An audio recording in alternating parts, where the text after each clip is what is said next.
사랑의 시작은 하나님께 있습니다.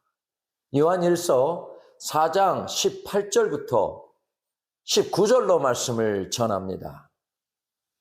우리는 살아가면서 참 많은 사랑을 주고받습니다.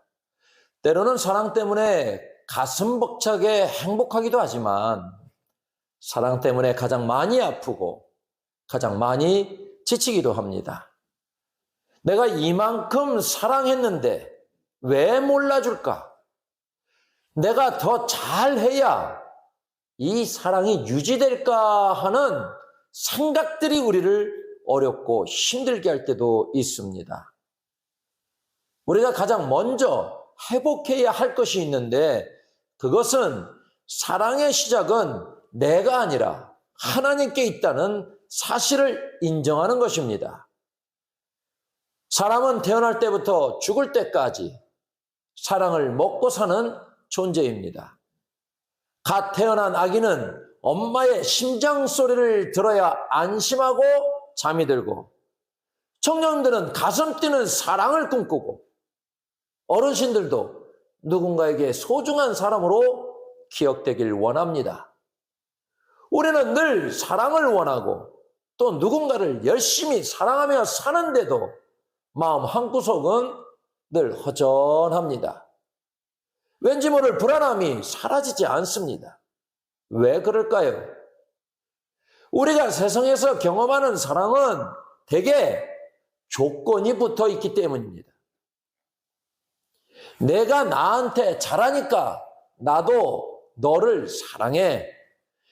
내가 내 마음에 쏙 들게 행동하니까 예뻐해 줄게 라는 식입니다. 이런 사랑은 조건부 사랑입니다. 내가 실수하면 저 사람이 나를 떠나지 않을까? 내 못난 속마음을 알게 되면 나를 싫어하지 않을까 하는 걱정이 늘 따라다닙니다. 세상의 사랑은 내가 잘나고 돈이 많고 능력이 있을 때만 반짝거립니다. 그래서 우리는 사랑을 받으면서도 늘 불안합니다. 남과 비교하며 주눅이 들기도 하고 버림받지 않으려면 더 잘해야 해라며 스스로를 달달 볶기도 합니다. 이것은 진정한 사랑이라기보다는 일종의 거래에 가깝습니다. 사랑의 시작을 나의 노력이나 나의 조건에서 찾으려고 하니 늘 불안의 굴레에서 벗어나지 못하는 것입니다. 우리가 꼭 깨달아야 할 진실이 있습니다. 우리가 불안한 것은 노력이 부족해서가 아닙니다. 사랑의 출발점이 잘못되었기 때문입니다. 내 안에서 사랑을 억지로 짜내려고 하니 금방 바닥이 나고 지치는 것이 당연합니다. 이제 우리는 금방 말라버리는 샘물 같은 내 사랑을 의지하지 말고 결코 마르지 않는 영원한 사랑의 근원, 즉 하나님의 사랑을 발견해야 하겠습니다. 사람에게 받은 상처 때문에 꽉 닫혀있던 우리 마음이 활짝 열렸으면 좋겠습니다. 우리가 사랑받으려고 애쓰지 않아도 하나님은 이미 우리를 향해 사랑의 팔을 벌리고 계십니다. 그 따뜻하고 넓은 품에 편안하게 기대기만 하면 됩니다. 그동안 사랑을 얻어내려고 숨 가쁘게 달려오느라 참 고생 많으셨습니다. 이 시간만큼은 내가 더 잘해야지 하는 무거운 마음을 잠시 내려놓으셔도 괜찮겠습니다. 대신 나를 있는 그대로 받아주시는 하나님의 커다란 사랑을 느껴보시면 좋겠습니다. 마치 지친 몸을 따뜻한 물에 맡기듯 하나님의 그 넉넉한 사랑에 여러분의 마음을 편안하게 맡겨보는 것입니다. 세상 그 어디에서도 느낄 수 없는 진짜 평안과 위로를 마음껏 누리는 참 따뜻하고 은혜로운 시간이 되기를 바라겠습니다. 기독교가 말하는 사랑은 세상의 방식과는 완전히 다릅니다. 세상은 우리에게 늘 이렇게 말합니다. 사랑받고 싶니? 그러면 사랑받을 만한 행동을 해봐. 자격을 좀 갖춰봐. 하지만 성경은 정반대로 이야기합니다. 하나님의 사랑은 내가 이제부터 하나님을 정말 잘 믿어야지라고 결심해서 시작되는 것이 아닙니다. 내가 남들보다 더 착하게 살았기 때문에 상으로 받는 것도 아닙니다. 성경 본문인 요한일서 4장 19절을 보면 사랑이 무엇인지 아주 정확하게 나옵니다. 우리가 사랑하는 것은 하나님께서 먼저 우리를 사랑하셨기 때문입니다. 이 짧은 한마디에 정말 놀라운 비밀이 숨어 있습니다. 사랑을 먼저 시작하고 우리에게 먼저 손을 내미신 분이 바로 하나님이라는 사실입니다. 우리가 하나님이 누구인지 몰랐을 때, 아니 내 마음대로 사느라 하나님을 잊고 살았던 그때에도 하나님은 이미 우리를 사랑하기로 작정하셨습니다. 이런 사랑을 성경은 아가페라고 부릅니다. 아가페는 상대방이 예쁜 짓을 해서 사랑해 주는 것이 아닙니다. 그냥 사랑하기 때문에 그 사람을 세상에서 가장 소중한 존재로 만들어버리는 사랑입니다. 내가 대단해서 하나님이 나를 사랑하시는 게 아니라 하나님이 나를 사랑하시기 때문에 내가 세상에서 가장 귀한 사람이 된 것입니다. 이 순서를 아는 것이 신앙생활에서 가장 중요합니다. 사랑은 내가 억지로 힘을 써서 만들어내는 것이 아닙니다. 이미 우리를 향해 가득 흐르고 있는 하나님의 커다란 사랑 안에 내 마음을 편안하게 내려놓는 것, 거기서부터 우리의 삶의 모든 변화가 시작됩니다.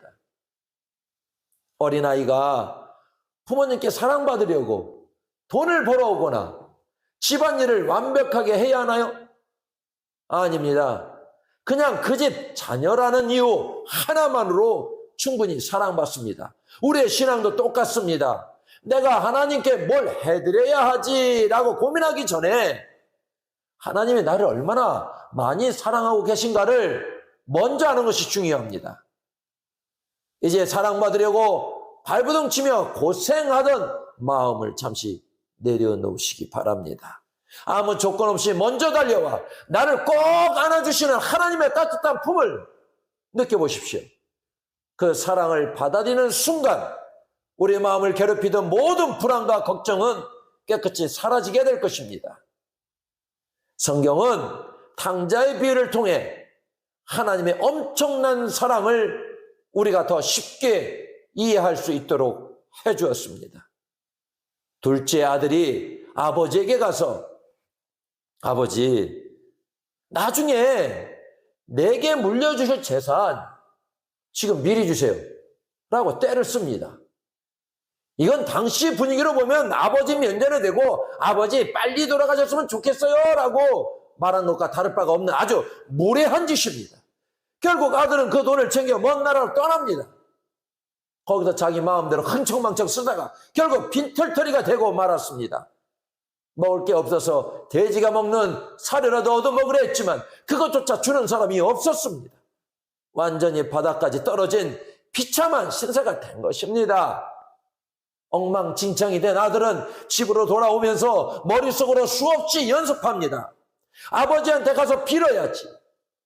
이제 아들 되자면 꿈도 안 꿀 테니 그저 일꾼이라도 써달라고 해야겠다. 아들은 여전히 세상 방식대로 생각했습니다. 내가 이만큼 잘못했으니 이제 나는 사랑받을 자격이 없어 라고 스스로 손을 그어버린 것입니다. 그런데 아버지는 어떻게 했을까요? 아들이 마을 입구에 나타나기도 전 저 멀리서 아들이 걸어오는 걸 아버지가 먼저 알아봅니다. 그리고는 체면이고 뭐고 다 던져버리고 맨발로 달려나갑니다. 아들의 목을 껴안고 입을 맞춥니다. 아들이 죄송하다며 연습한 말을 채 끝내기도 전에 아버지는 하인들에게 소리칩니다. 어서 제일 좋은 옷을 가져다 입혀라. 잔치를 준비해라.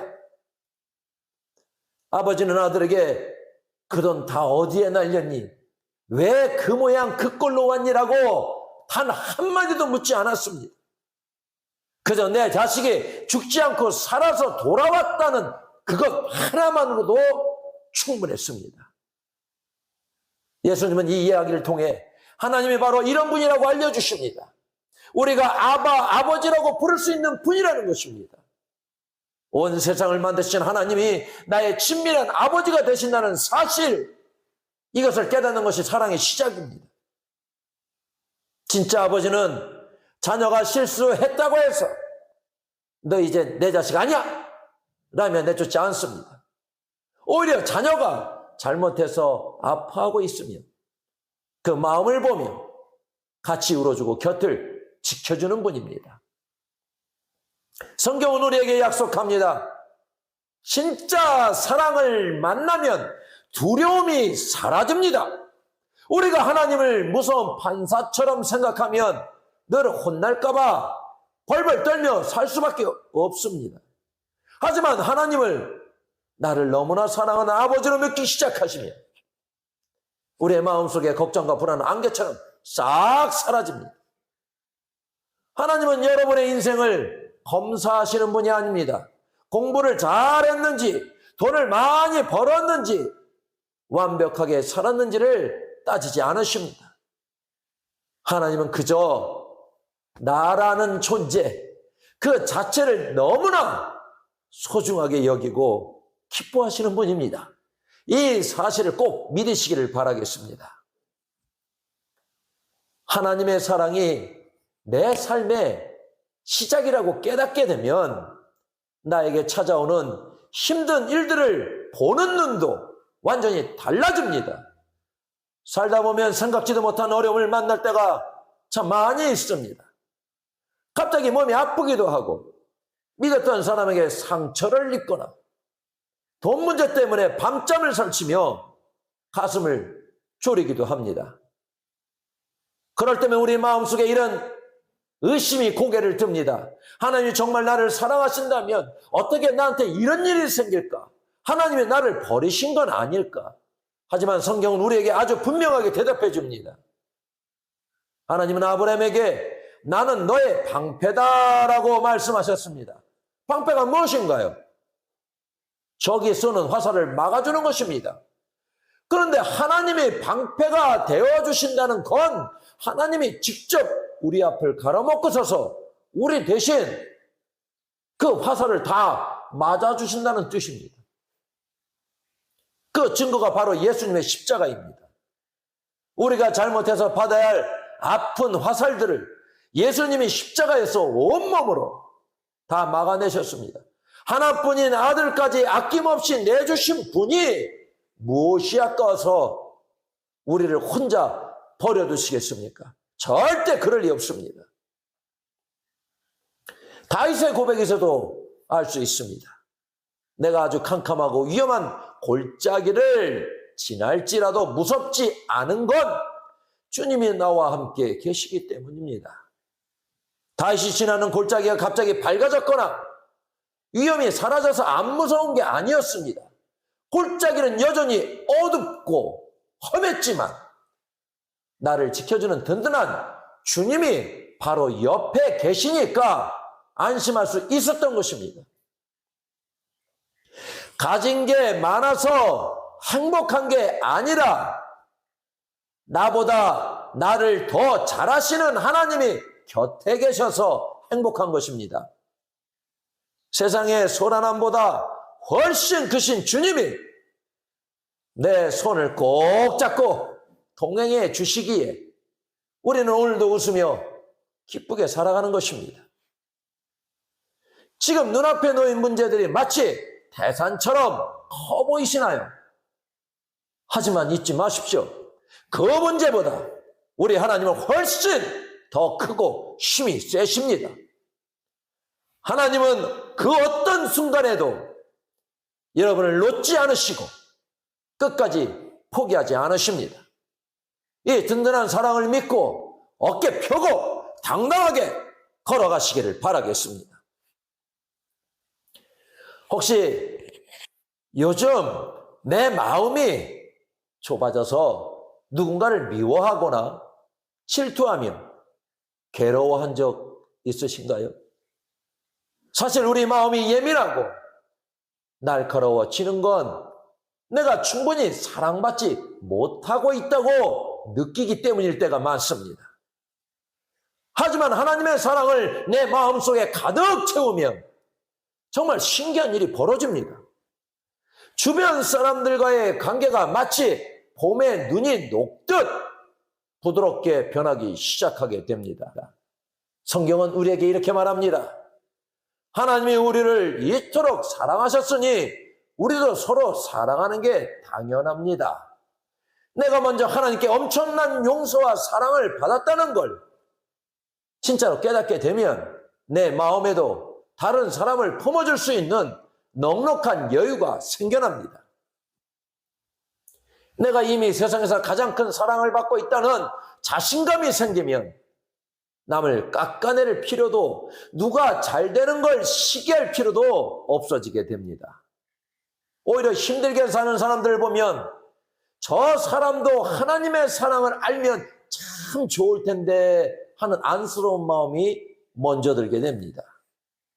기도란 내 욕심을 채우는 기도가 아닙니다.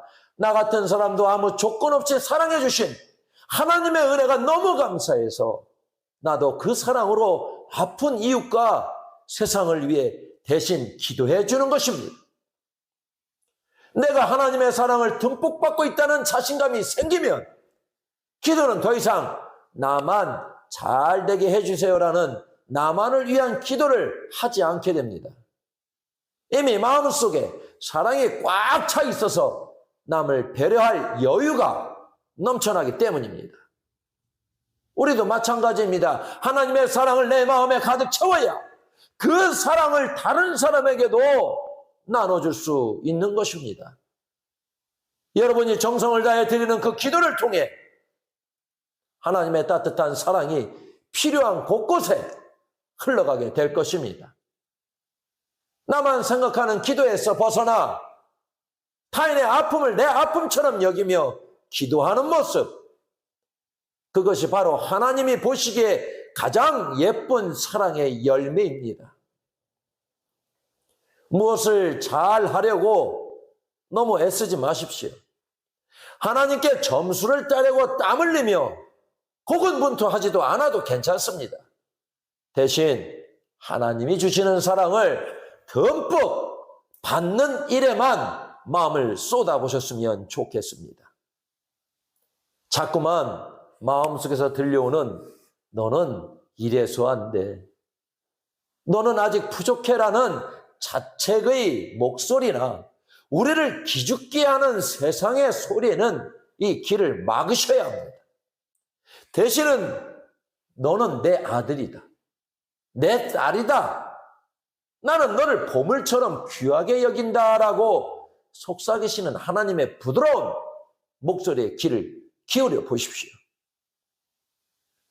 하나님 앞에 나올 때는 완벽한 모습이 아니어도 정말 괜찮습니다. 여전히 질수하고 넘어지는 모습 그대로 때 묻은 옷을 입은 채 달려왔던 탕자처럼 그냥 나오십시오. 하나님이 이미 여러분의 약함을 다 알고 계시고 그 약함까지도 사랑하고 계십니다. 기억하십시오. 사랑의 시작이 우리에게 있지 않듯 사랑의 완성도 우리에게 있지 않습니다.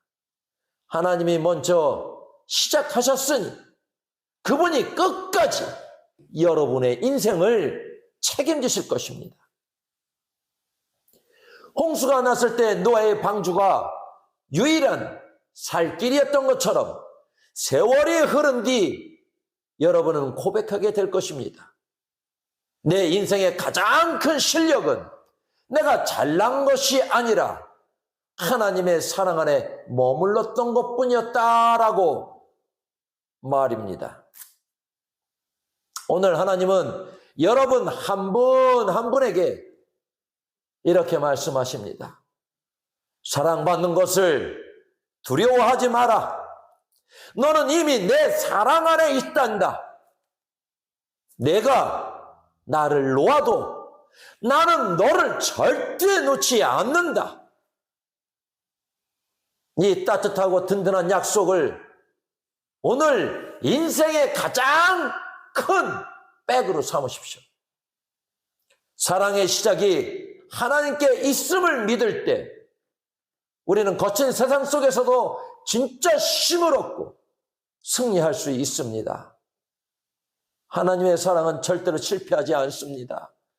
세상이 아무리 흔들려도 뿌리 깊은 사랑 안에서 당당하게 웃으며 살아가시는 귀한 성도님이 되시기를 주님의 이름으로 축복합니다.